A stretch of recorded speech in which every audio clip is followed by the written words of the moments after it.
Welcome to On the Chain.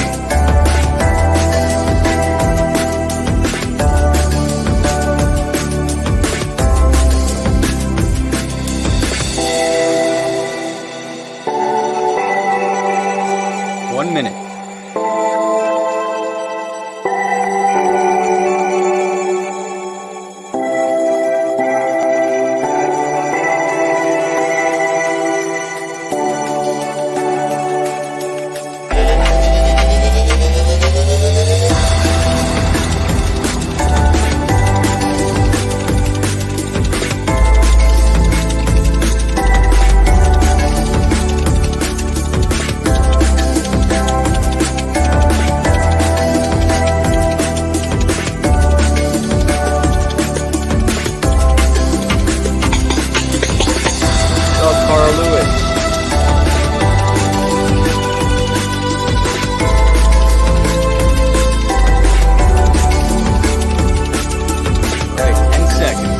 Get ready.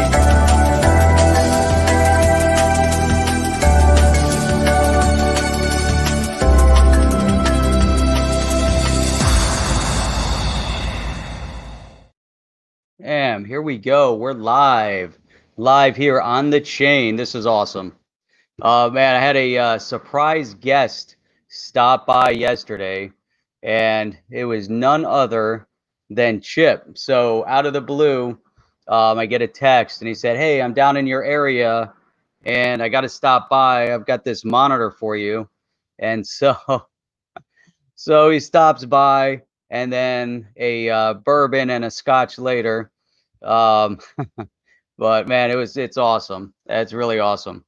So we got this great monitor over here, and everything is copacetic here. So man, there has been so much going on over the past couple weeks in the crypto space, and what we want to really focus in on always is real world utility. So what is up, Wade Hutchins? Way too early?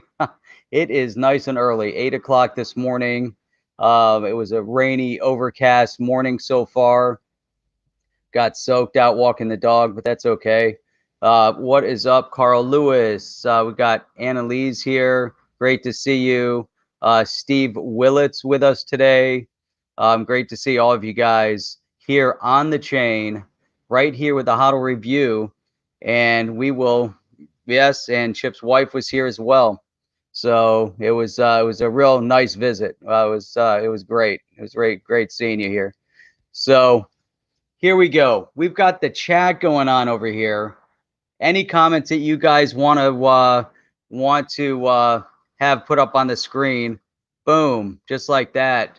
We're gonna put some comments up on the screen. Any questions that you guys have, any thoughts that you guys have, throw them in the chat, and we'll see about getting to them. So here's what I want to start with. I'm sure we've got the devotees that log in right away. I want to start off by talking a little bit about XRP. I want to talk a little bit about what David Schwartz, there was a little bit of a conversation this past week on Twitter. David Schwartz got into it. We talked a little bit about some of his comments last week, but here's what we're going to talk about. We're going to get into this David Schwartz XRP dialogue. We're going to talk about Samsung and XLM. We're going to get into and talk a little bit about Japan actually looking to get into the digital currency space. We are going to talk about, I have no idea what this is here that just popped up here, and I don't know why I want to talk about this, but oh, that was exact change. I don't know. I was reading a different article about why you can't get exact change anymore. That's kind of crazy, so let's shut that off. We're going to look at what South Korea is doing in the blockchain development space. I want to get into and talk a little bit about an economy down in El Salvador that is starting to use Bitcoin as their primary currency. And if we counterbalance that with a town here in the United States that is starting to issue its own dollar, and they haven't done that since the Great Depression.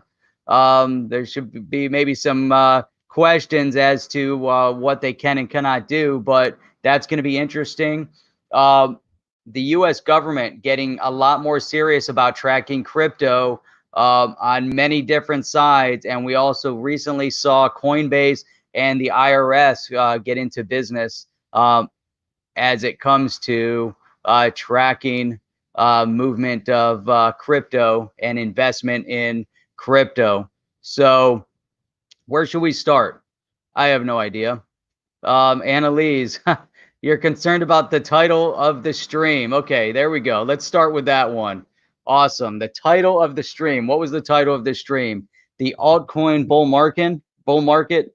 What did I even? What was? I don't remember the title now. No, altcoin bull market is XLM going somewhere? What's going on with Bitcoin? That's what we're going to get into. So, all right, let's start out with this. I want to get into this David Schwartz dialogue that was going on in the Twitter space. And this all started out from this guy, Thomas Kleptis, who came out and said, I'm a strong hodler of XRP, but concerning the latest opinion of Joel Katz that the current value is fair and mirrors the future prospects, your post is embarrassing. Responding to this guy, Jay Stroh, if you don't mind me asking, what was the article David said that the price was fair? Oh, no, that was him responding to that. But that's regardless. I want to get into what David Schwartz was saying. So hang on, let me pull this up. Let me see if I can share my screen here.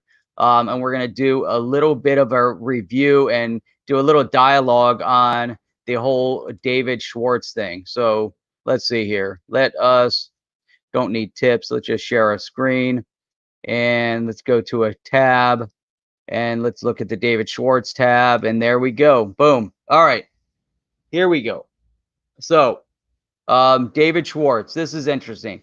Say there was some price target for any well-traded crypto asset that reasonable people could agree was fair, that was much higher than the current price. Why wouldn't wealthy people realize that and bid on the price up and bid the price up close to the target price? What stops them? That's number one. So what he's saying is, if you know, if there is something that's good to invest in, you know, what is going to stop people? And it's an identifier. They know that there's something that you should be investing in and that will provide good return. You know, where's the, you know, the big dollar investment? What's holding people back, you know, from the big dollar investments? And it's interesting because he keeps going through, and this is in response. I mean, I guess there was more to this conversation. It started with Jack the Rippler. 1,000 per XRP is more realistic than ever. XRP the standard. And so then we get into this again. You know, say there was some target for any well-traded crypto asset that reasonable people could agree was fair, and it was much higher than the current price. So if we know that, let's say this is what's fair, that $1,000 per target, we're sitting at 20 cents. Why wouldn't wealthy people realize that the fair price should be 1,000? You know, what's stopping and holding them back? So interesting. So where is he going with this whole conversation? And then he kind of gets into a few extra tweets here to drill down a little bit more. So here said, I just find it very hard to believe that markets can be this broad and this open and yet have a price that is so irrational. So now he's talking about where the prices are right now, that it doesn't really make sense to him. But the weird thing is that prices are totally irrational. That prices are totally irrational is the one thing that everyone else in crypto seemed to agree on, though. Here we go. Though they disagree. Okay. So that's interesting, right? I think, it's an interesting conversation. Though they disagree which cryptos are the ones that are the most irrationally priced.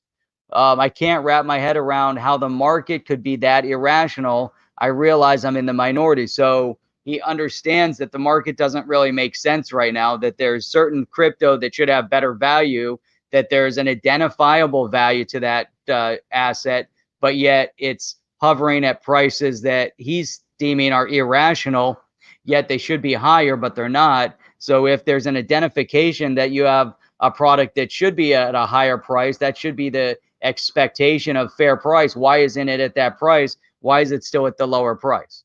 Why don't you have the major whale buy up that's going to keep pushing stocks, where you have the big institutional buy-ins that's moving the price target?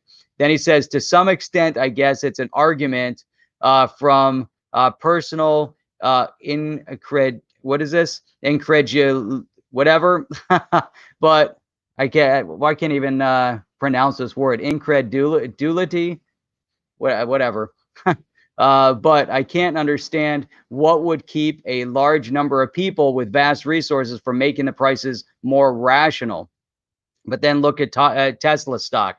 So he's, from his perspective, and it's interesting, there's certain crypto assets out there that should have a higher value, yet they aren't. They're irrationally valued or priced at this point, yet the expectation or the fair expected price should be much higher, and yet it isn't. So it was interesting, how he phrases this, coming from David Schwartz, and then you kind of get into what other people are discussing throughout this conversation.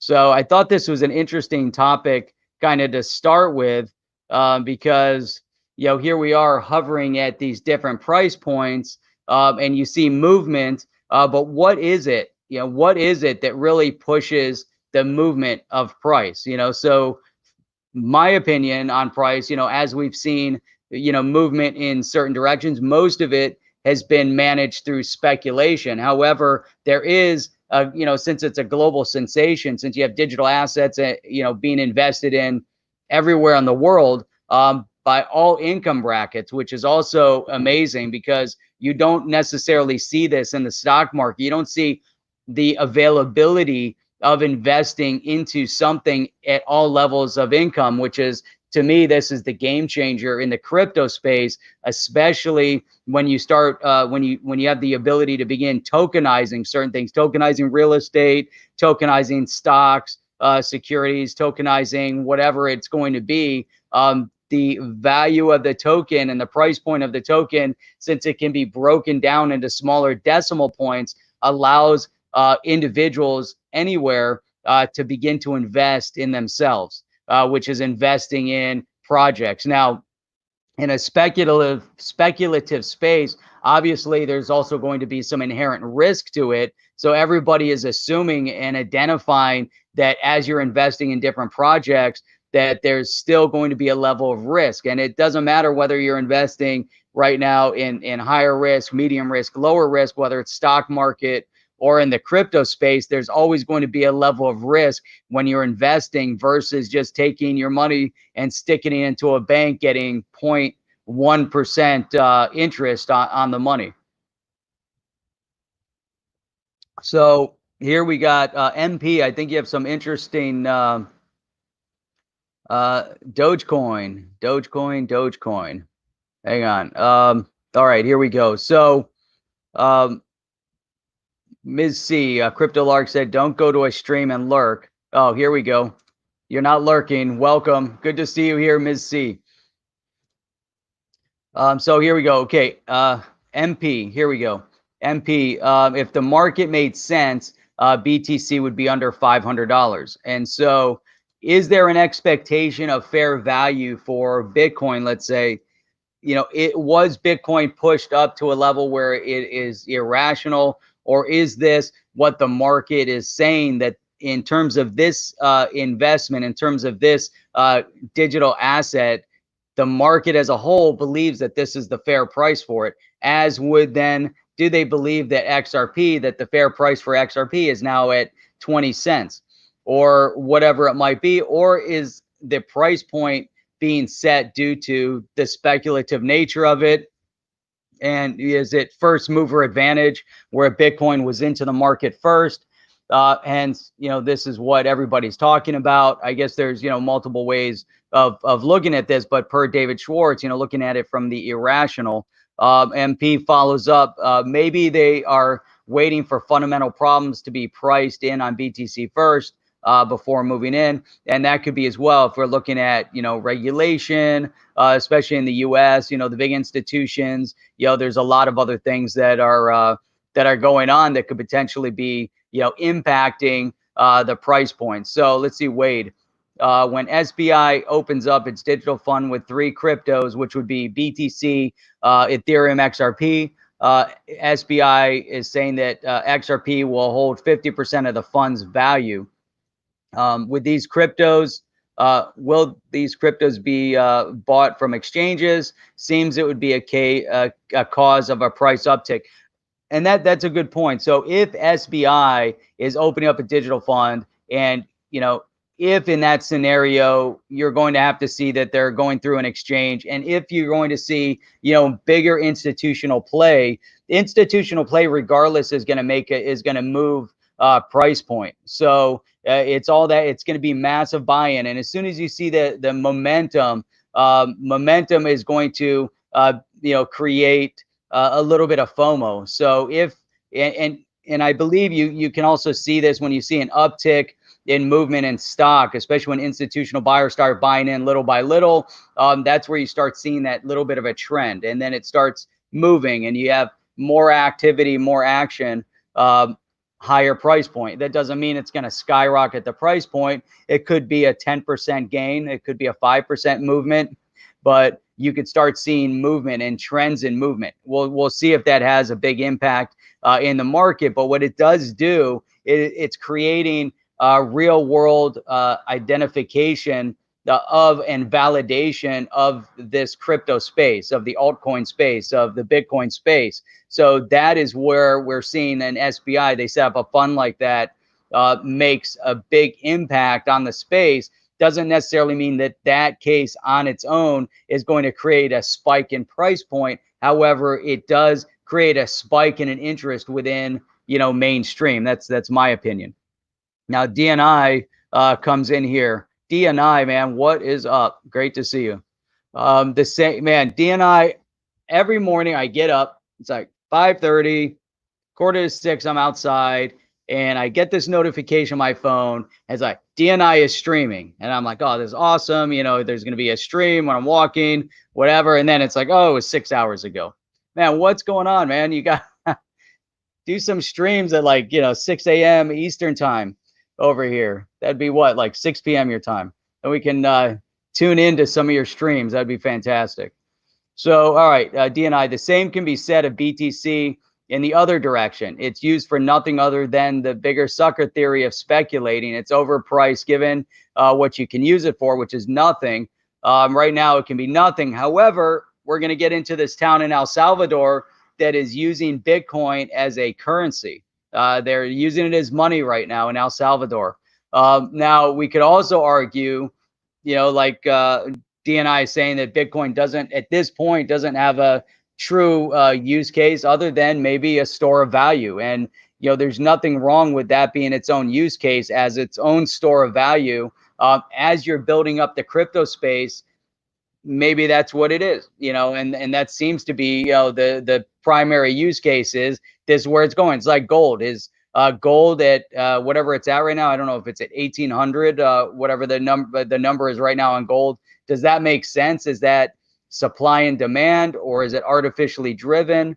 What is, causing, the price point of gold? Why wouldn't it reflect in a similar fashion then, with Bitcoin? Or if you look at the diamond market, for instance, are diamonds truly the precious stone?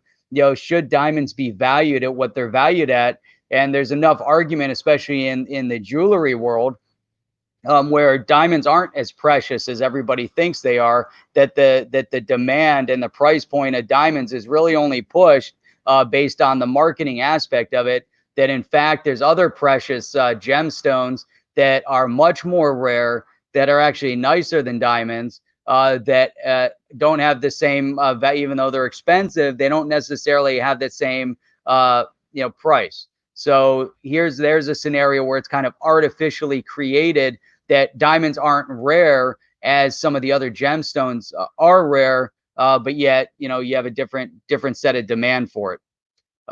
Man, people popping in here. WB, what is up, man? Chinese bamboo, man, good to see you here.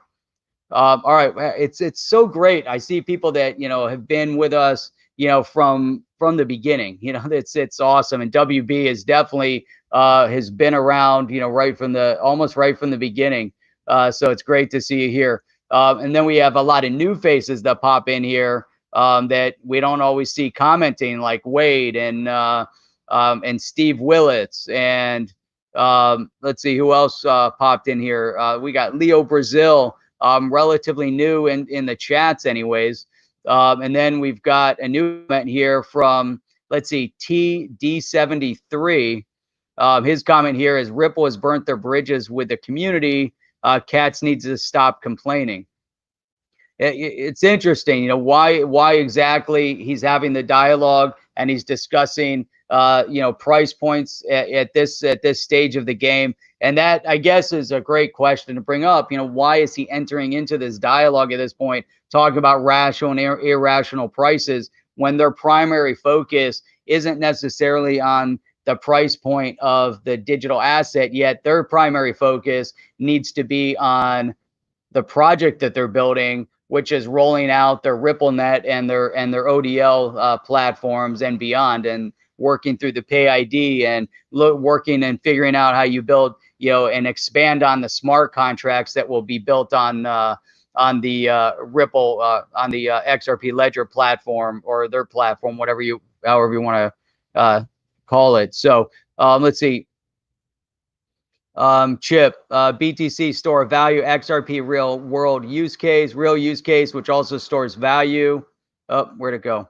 Oh, stores value, and there we go. That's why we put it over there, and transacts in roughly 4 seconds. Big difference. Try to move your Bitcoin and then it's stuck somewhere. TD73, and this is great. People need to let's see, market dictates price. People need to move on. Way too emotionally attached.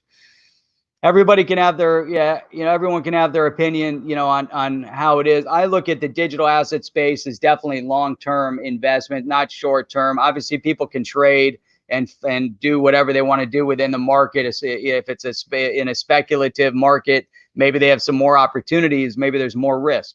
So, oh, by the way, man, this coffee is outstanding. It's by the Rifle Company. We're not in any way connected with a rifle company, but check it out. They have a coffee called Murdered Out. You can actually get it on Amazon, and this Murdered Out is awesome. It's like dark, rich. If it's an espresso bean, so you grind it down. Don't expect to put it into a regular coffee pot. If you have those the stovetop espresso makers, yeah, man, it's awesome. Check it out. It's good. It's really good. All right, Stephen Kurt, another relatively new name that we haven't seen in the chats here. Price appreciation. I think we're still so early and ahead of adoption, we don't realize that.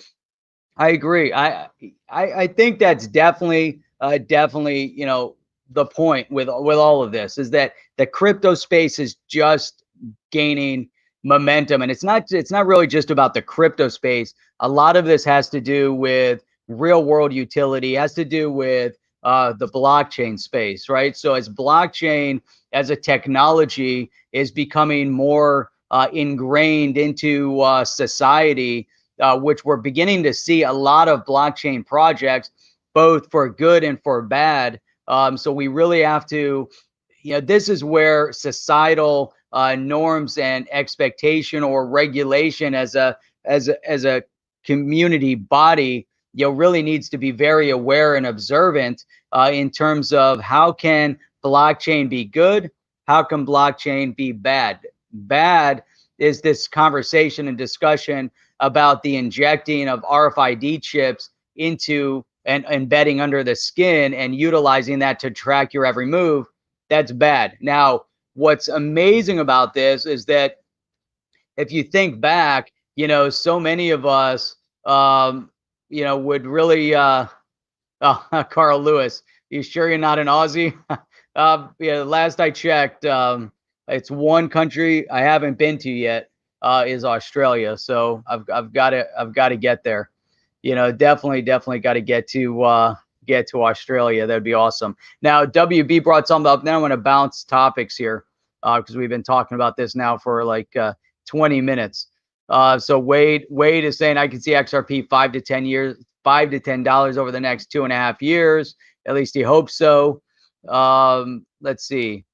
XRP Hollywood, move. I like this. Move value, make value, store value, XRP. There you go. Interesting. But here's what I was looking for. WB, De Beers had the diamond price rigged higher with their distribution policies.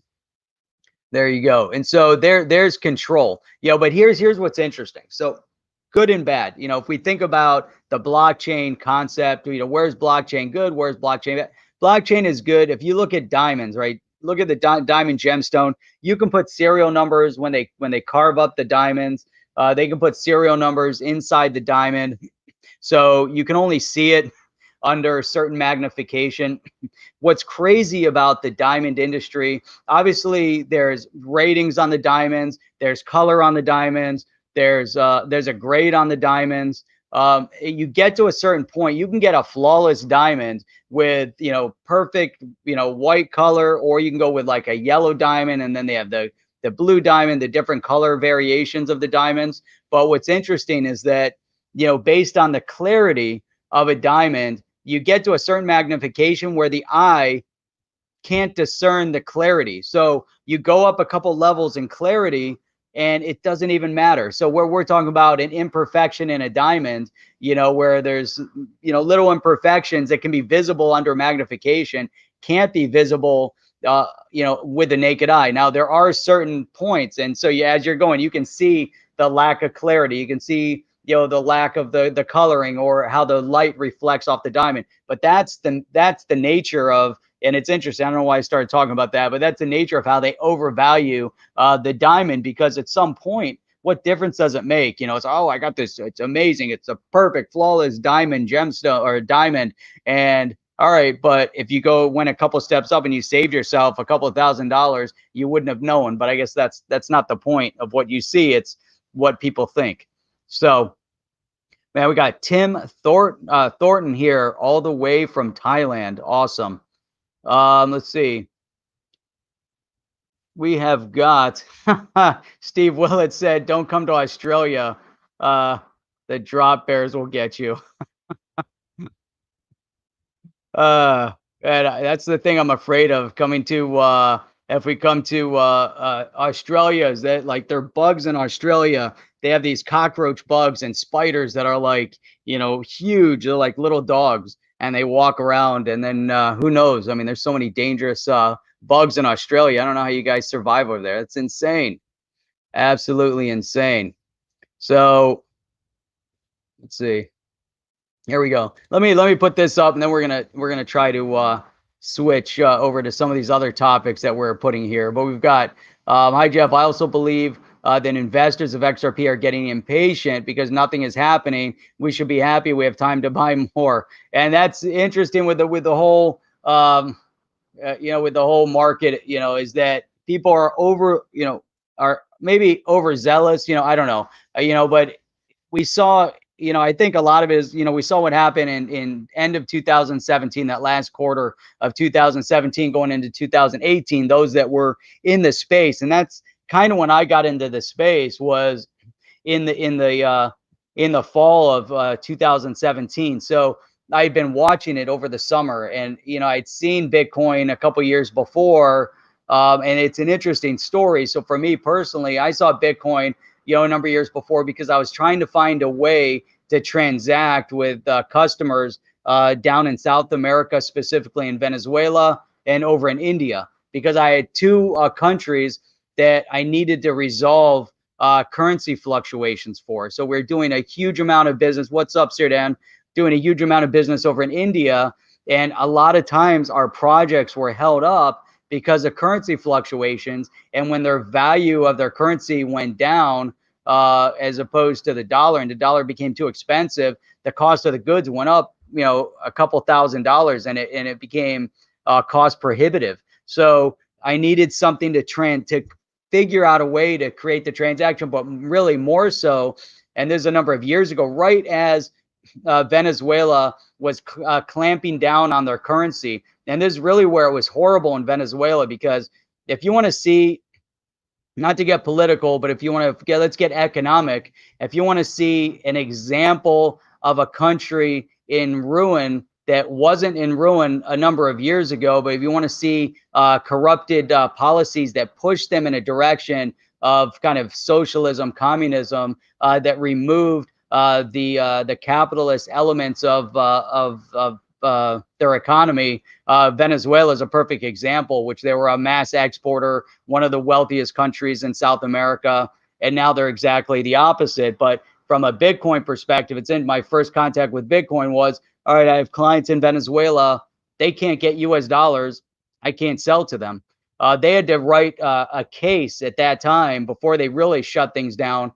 They had to write a case to the government proving that this is exactly why they need to buy the products in the US to bring them in to support their customers and sell to their customers. And then what their customers, how it would impact the local economy by being able to bring this product in. And that was, they had to write a proof case to the government in order for them to change Bolivar into US dollars in order for them to buy. And it didn't matter really what currency they were buying. And then there was limitation of what they could do to make this transaction happen. It was absolutely crazy. So I was, we were looking for solutions to figure out how do we get around this. And at that time, maybe, it would have been amazing had I gone full in at that point. But I guess the point is that, in that 2017 timeframe, everyone was really fired up. Everyone's like, oh my God, look at what crypto and digital asset and Bitcoin can actually do. And we saw the FOMO nature of the Main Street investment global, not just America. I was going to say mainstream America, but it's all around the world, because obviously here represented, we have people from Thailand, Australia, US, Ferdy's here. What's up, Ferdy? Ferdy's in from the Netherlands. So we got Sirdan. I forget exactly where you are, but I think you're over in Europe somewhere as well.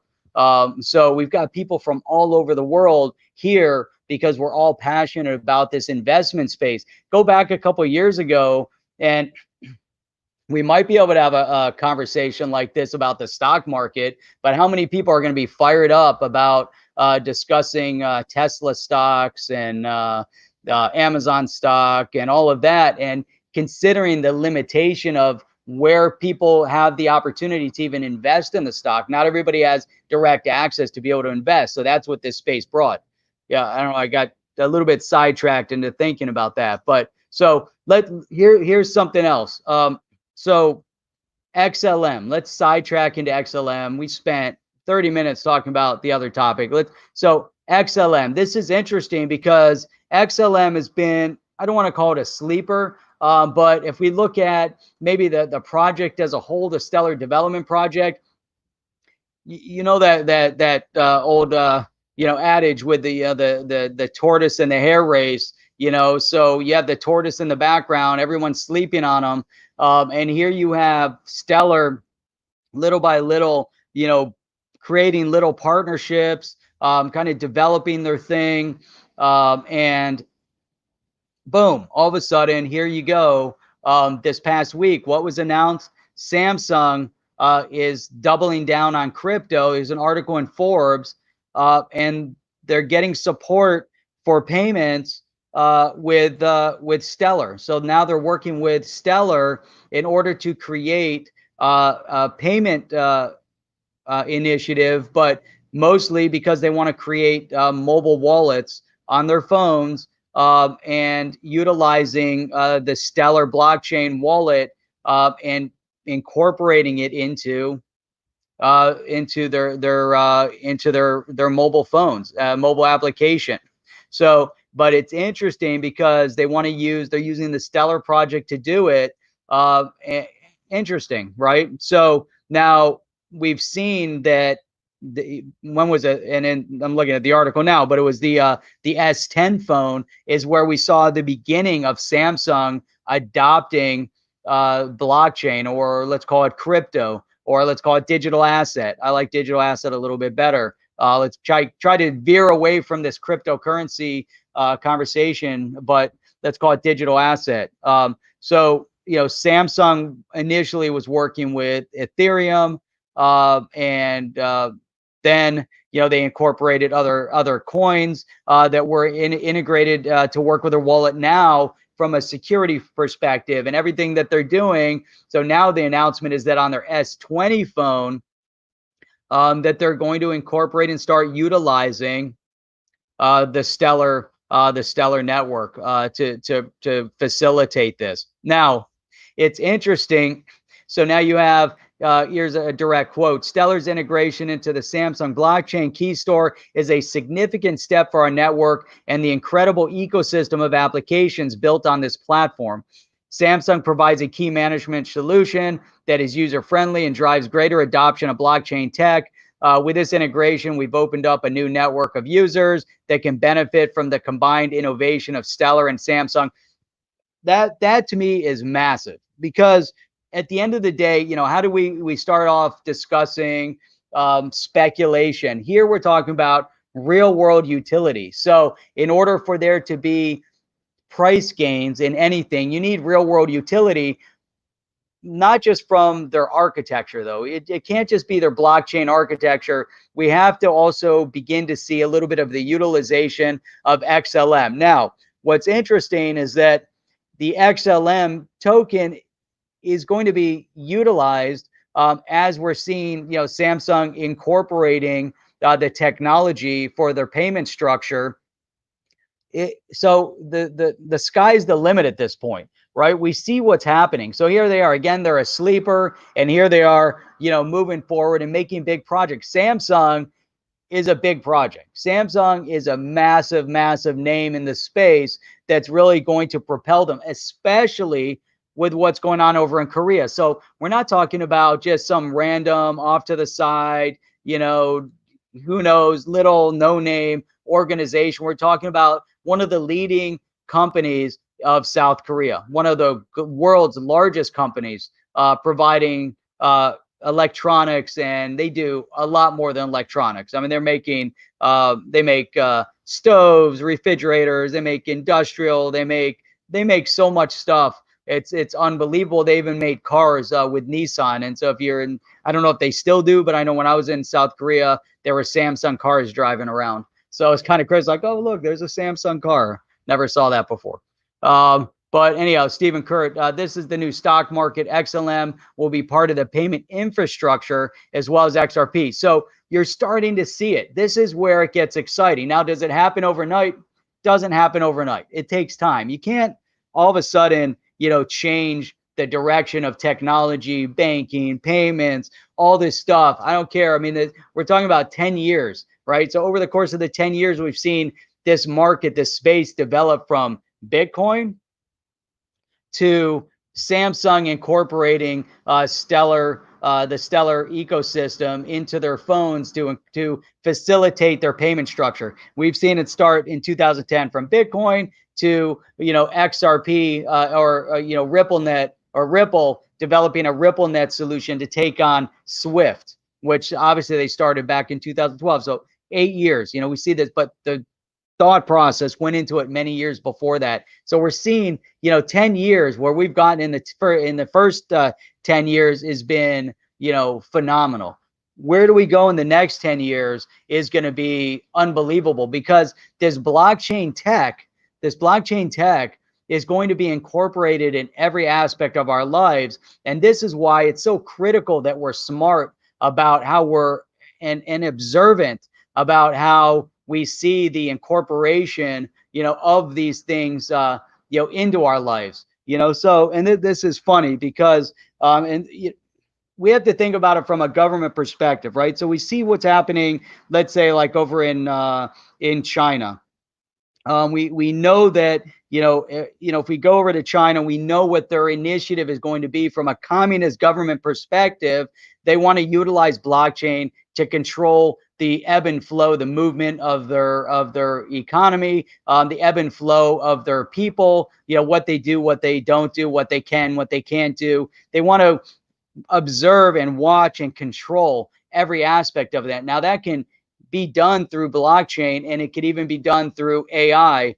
Now, so if you incorporate these two together, it becomes kind of dangerous. Then you implant RFID chips. That's where I was going before. So think about this, that a couple of years ago, if I would, if we would have all sat here and said, oh, the government's going to plant RFID chips in you, and then they're going to track your movements through AI on this blockchain technology that's going to monitor everywhere you go and will be in the ultimate control of monitoring your social media scoring, which will dictate whether or not you can get on a plane, not get on a plane, travel from one state to the other, even potentially leaving your community, whether or not you go into a building, can't go into a building. You would have said you're insane, right? Now, think about 2014. I think it was 2014. Walmart submitted for a patent on RFID technology that would be implanted into an individual's skin, that would also then be tracked on blockchain.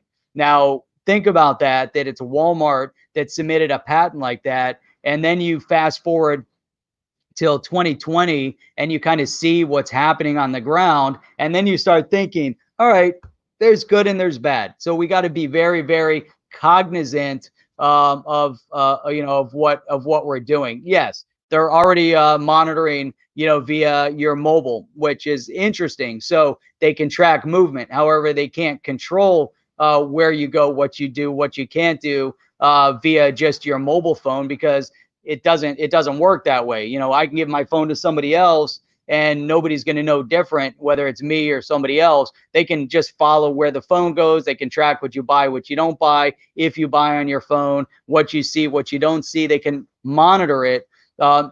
Interesting though, social media platforms are trying to, brainwash and control individuals. They're trying to set the narrative based on what they show, what they don't show, what they delete, what they don't delete, how they put up the warnings, whatever they want to do. They're infringing on our freedoms of presentation, freedoms of speech, freedoms of individuality. And they're not really regulated yet, to control. So think about all of these different aspects. And so we think good, bad on the blockchain. So we have to be very cognizant of that as we push in this direction. Now, on the good side of it is that you have more of an automation. The good side of it is that, and we talked about this earlier, is that it allows people anywhere in the world at any income bracket to invest and change their life. Before, a couple of years ago, I don't care if you're in a developing country, you don't have access to banking. You might have access to the internet through phones.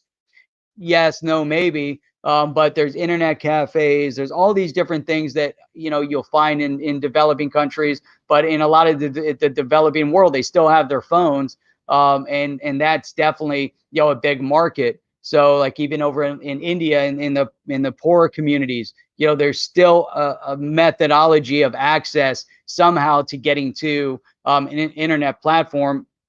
But now with the availability of this, it can be even more so. So my point is that, a couple of years ago, you go into a bank, in a developing country is extremely difficult. Sometimes it's dangerous. I dealt with people down in Mexico that had to have, 5, 6, 7, 8 different, 10 sometimes bank accounts, because they couldn't keep over a certain amount of money in the bank, not because of bank issues, but because they were afraid that if the person working in the bank knew that they had X amount of dollars in the bank, they would then call somebody that would then end up kidnapping this person, holding them for ransom. And that's how it went. That's due to the lack of security in a specific, and we're talking about Mexico, right? And Mexico can be very dangerous in many areas. They're trying to change that.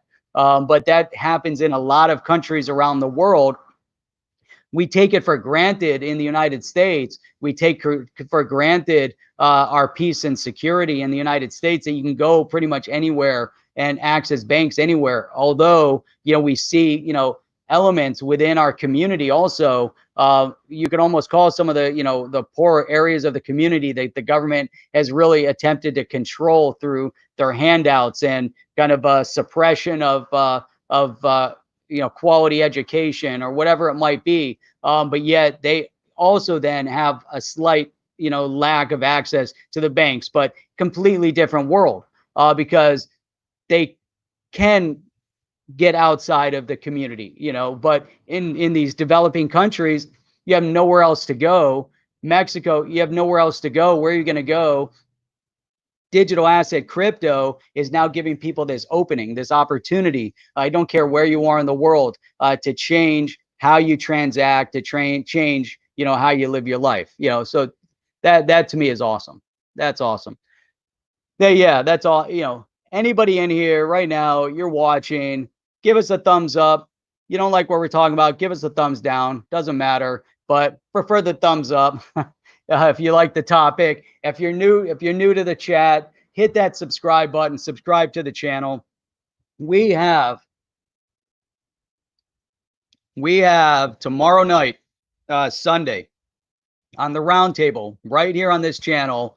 We have Alex Mashinsky, the CEO of Celsius, the Celsius Network, is going to be with us on the roundtable tomorrow night, 8 p.m. Eastern Standard Time. Make sure you guys tune in for that. It was a great conversation. We got a little bit into the passive income nature of why Alex is really fired up and motivated about building out his Celsius network platform and why Celsius differs from the others. We've had Alex on the show before. Alex, it's amazing. This guy is one of the key leaders, or was one of the key leaders that brought voice over IP to light and built it out in the US. Alex Mashinsky was the one who actually brought cell phone reception to the subways of New York City. And is also the one that is responsible for pushing Wi-Fi into the subways of New York City. An amazing, amazing guy. Make sure you guys get on and watch tomorrow night on the roundtable. Outstanding conversation. So XRP DT, yes, ratings are ratings. Doesn't matter, up or down. Give us some ratings. Hit them now. If you haven't subbed yet, make sure you sub to the channel also. Now, before we go, let's look at this because this is interesting. So we're going to talk a little bit about the U.S. government getting serious about tracking crypto. What are they doing? They have some new technology. We know that the IRS signed on with Coinbase to use Coinbase software in order to track crypto buys and sells, or whatever they're going to do with IRS is going to do with it. But what's interesting here, two things are interesting. One, let's talk about this briefly. So there's a small town decides to reboot their local currency, kind of off to the side. Then we're going to get into El Salvador, what they've done. Now, this was in Washington, a small town in Washington that printed paper dollars during the Great Depression is doing it again. Where did this article even show up? What are we on here? Fox Business. All right. So the mayor of this town in Washington, it's called Tanina, Washington. He confirmed that they resumed printing wooden dollars, a representation. So wooden dollars that had during the pandemic. Now residents can use these wooden dollars in local businesses, only in their town, to purchase almost anything except for alcohol and lottery tickets. It's regulated differently. They actually started printing their own wooden dollars back during the Great Depression because there was a run on banks and there wasn't enough capital to service all the withdrawal requests. All you know about the Great Depression. So it's crazy. So what they did back during the Great Depression, they had these wooden bills that were backed by bank deposits. So now here they go. They're doing it again. They're bringing out their own dollar again. So here's their goal. The first was to help stimulate spending in the local economy. The second is to lift morale and build pride within the community. I don't know, so they had some restrictions. It's a small town in Washington. Now they're doing it again. Can they do it? Can they not do it? It's basically pegged to the US dollar. It's 1-to-1 for the US dollar. So however they print it up, that's interesting. The local currency is now worth more than the US dollar, he said. However, no business has exchanged a Tanino dollar so far. That's because the local currency is actually worth more than a US dollar. I don't know. So yeah, it should be 1-to-1, but it says here the Tanino dollar is now worth 7 to 8 times the US dollar, adding that some businesses are even allowing residents to exchange $50 worth of goods for 25 Tanino wooden dollars. I don't know how they came up with this, but this is what's happened. So anyhow, that's the US dollar side of it. Now, let us look at what we've got going on in El Salvador, because that's the US solution. And then we have on the other side of it, we have in El Salvador, we have the digital aspect side of things. So let's go over here. Let's go to El Salvador. So in El Salvador, this is a small village. They're using Bitcoin as money, and this was on Forbes. So when we talk about, again, we're looking at the mainstream thought process, adoption, experience, whatever it might be. You're starting to see, these news pickups, right? You're starting to see, Tanina, Washington. We want to find a solution to help our population transact and to alleviate some of the concern and fear of what might go on, during this pandemic. So digital asset could potentially fill that space, or a wooden dollar. I don't know. I don't know which one you'd feel more comfortable with, a wooden dollar or digital asset. In El Salvador, they've adopted Bitcoin. So here it says a small rustic beach town of 3,000 locals. It's called El Zonte, Surfer's Paradise. So let's see here. It was hit hard by COVID. Obviously, no tourists down there. But they tried to figure out a way to spur their economy forward. What have they done? They've got Bitcoin going on. What happened? This is the crazy part of all of this, is that there was a donation, right? So this was sometime in 2019. I think I remember reading about this, but this is early 2019. An anonymous donor that liked El Zonte, might have surfed there, gone there, whatever, had this thumb drive that he had all this Bitcoin on, ends up unlocking it. Bitcoin's worth a shit ton of money. And he decides that he's going to raise, basically donate this money. It says here, a believer in using blockchain tech to boost inclusion for the unbanked. So we want to help the community, the unbanked. We want to simplify, bring them an opportunity to utilize digital asset, because it's something completely different, because they don't have access to the banking. He decided to seize this stroke of luck and put the funds that he has on this thumb drive to use by allocating a multi-year 6-figure donation to El Zonte. So big numbers, right?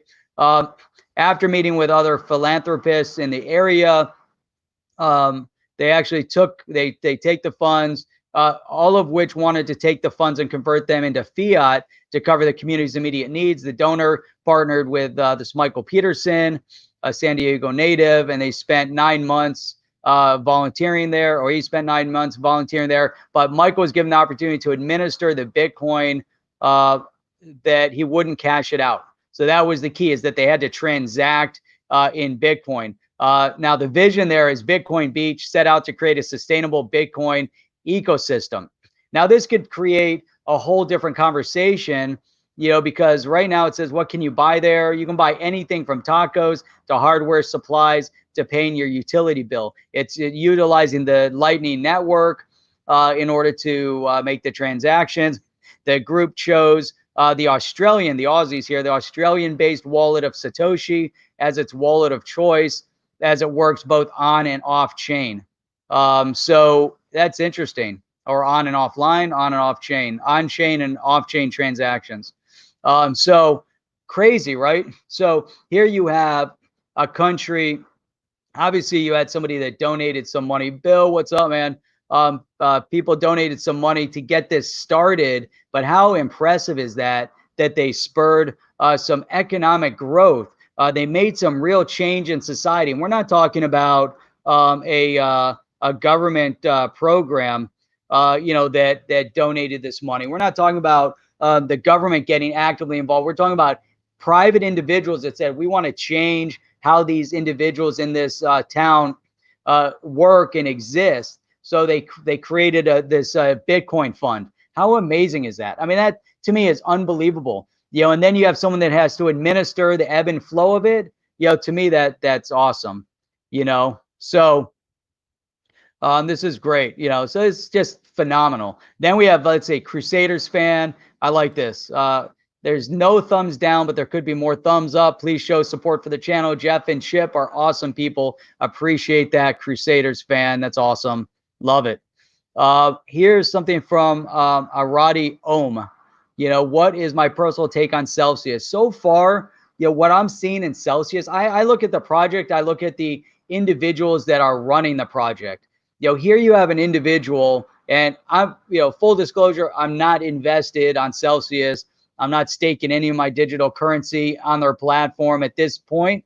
However, after this last conversation that we had, I'm actually thinking about utilizing the Celsius platform. And you guys you can decide for yourselves after tomorrow night when you hear Alex Mashinsky speaking. But it's amazing, because here's an individual that, if you track his career, the guy has been innovative and ahead of the curve, did some amazing things for voice over IP, taking on, some of the big players in the space. And yet here he is, he's still here. The guy's a multi-billionaire. The guy has done some, and so that's the head of the project. Now, when you get involved into a project, now they just had a fundraising, a round of fundraising that you're going to hear about tomorrow night, and they blew away the minimum numbers that they expected to raise. I mean, just unbelievable, which is giving individuals equity holds in Celsius through a platform that they were able to invest with. So it was, it's really an impressive project. I mean, every time, and this is now the third time we've had an opportunity to speak with Alex, and it's really amazing. So here's an individual as well. You can go on and you can see they're making videos on their own and putting out a lot of thought. And one of the things that he says on the video tomorrow night is that he said, look, here I am. I'm not hiding. I'm here. I'm making videos. We have physical addresses. You can come to the office. You can see that Celsius really exists. So to me, that is super, super meaningful, right? They have offices in the U.S. They have offices in the U.K. I think they have an office in Israel. And they're growing and developing. That is super, super meaningful for a project. So you got to dig into it a little bit more. You have to see what they're doing. But that's kind of my take on it, and you'll see a lot more tomorrow night. So let me just wrap up here. Let's see. Here's Carl. I'm hot and cold on Celsius and cold. I'm hot on Celsius and cold in all the levels of the temp. It's interesting name for the project. Yeah, XRBTD. I like Fahrenheit myself. Chip and I were talking about that. Say Celsius as the name of the project. I think in the U.S. people think about it as centigrade instead of Celsius. Celsius is more in other parts of the world, maybe. Yeah, Fahrenheit and right. I think that's the case. But let me see here. I'm just going through some more of the things. Altcoins are the new dollars, more progressive than BTC and ETH is the is the 2.0 Vitalik, right? Yeah, so it's interesting because there's so much more, Steve. There's more movement right now. We're starting to see a lot of things happening. It's really impressive.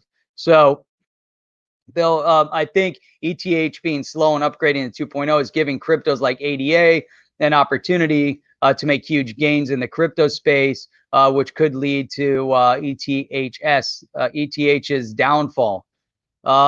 Yeah, I don't know if ETH, Ethereum overall, again, it's also a platform. There's a lot of projects that are built in utilizing Ethereum as a whole They're using it's got a solid smart contract platform.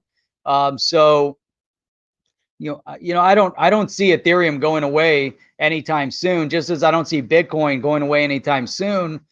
Bitcoin, again, with its identification as a store of value, don't know where the price point is, but I think it has first mover advantage, the first one that's identified and recognized in the space. If it becomes, solidly, that's it, this is the project, it's the store of value, we'll probably see the price point go up, based on, institutional investment, if people holding money in something like gold, but putting it into Bitcoin, that they're anticipating bigger appreciation to store the value, where you're not going to see big swings. Right now, you can put money in at 9,200. Next month, it could be 8,000. So we need a little bit of stability in the space. Stability is going to be brought through, more mainstream adoption and everything else. So I like this. This is a good thing to end a note on as well. I believe 2021 will be the year of crypto, not 2020. After the election, things will accelerate. I kind of agree with that. I think that 2020 has been a real acknowledgement of the space. We're starting to see a lot more utility. We're starting to see adoption of blockchain. We're starting to also see that, in many parts of the economy, we need some more transparency, and we need a little bit more of the decentralized nature of what blockchain can bring. We can also see some streamlining, some automation. We can see where there's a lot of fat. We can also see where there's a lot of corruption. So, if we take what's been happening right now, based on the manipulation of numbers through the media, you can create any narrative you want. However, if you were feeding all of this information into a blockchain and being able to parse through the information and then putting it out there in more of a decentralized open framework, I think we'd be able to see reality through fiction a little bit easier. So again, there's definitely some good things that are on the horizon with everything that we're working on here. So that's it. This was awesome, man. You guys are phenomenal. We had over 60 people on with us today. It was fantastic. Really appreciate everybody for coming on. Chip and I, we're getting back into the streaming. We took a little bit of a hiatus to work on some other things. But like I said, we're going to keep doing these morning shows. I think Chip and I are going to be doing another live stream. We're going to see about kicking that off during the week. So we'll try to get that going. But then, of course, no matter what, we're going to have the roundtable that goes every Sunday at 8 p.m. Eastern Standard Time. You guys know where to tune in for that. I'll look forward to everything. WB, I'll have to check. I haven't checked that. Unfortunately, I haven't checked that email address in some time. So I'll definitely check on that. Thanks for popping in and letting me know, WB. I still have that email address. So I'll check it. Again, tomorrow night, 8 p.m. Eastern Standard Time. And that's it. I think I'm out of here. Appreciate all you guys. See you guys tomorrow night.